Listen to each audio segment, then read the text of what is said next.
How to avoid GST notice? Recently, government has implemented Rule 88D, जिसकी वजह से आपको ऑटोमेटिकली जीएसटी के नोटिस आ सकते हैं। क्या है 88D? 88D रूल कहता है कि अगर आपकी GSTR 3B और GSTR 2B के अंदर डिफरेंस है इनपुट के अंदर, तो आपके पास ऑटोमेटिकली एक नोटिस आएगा DRC 01C। ये नोटिस क्या है, हम इसके बारे में अब समझेंगे। DRC 01C के दो पार्ट्स हैं, पार्ट ए और पार्ट बी।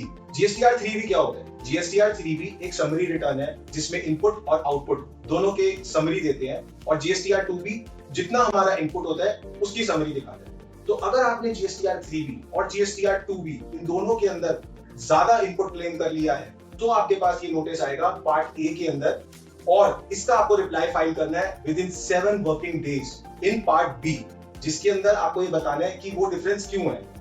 कुछ जेन्युइन रीजन हो सकते हैं। फॉर एग्जांपल, आपका प्रीवियस मंथ के अंदर कोई इनपुट छूट गया हो, या फिर आपने कोई इंपोर्ट का इनपुट जैसे कि कस्टम ड्यूटी है या SCZ का है जिसका इनपुट 2B में आता ही नहीं है, वो इनपुट अगर आपका 2B के अंदर नहीं आ रहा और आपने 3B में क्लेम किया है, तो ऐसे कुछ रिकंसिलिएशन, ऐसे कुछ डिफरेंसेस आपको पार्ट डी में देने हैं, और आपको विद इन 7 वर्किंग डेज उस DRC 01C का जवाब देना है। अगर आपने उसका जवाब नहीं दिया तो GST डिपार्टमेंट ऑटोमेटिकली आपको डिमांड इनिशिएट कर देगी, और ऐसा हो सकता है कि आप नेक्स्ट मंथ की GSTR 1 भी फाइल ना कर पाए।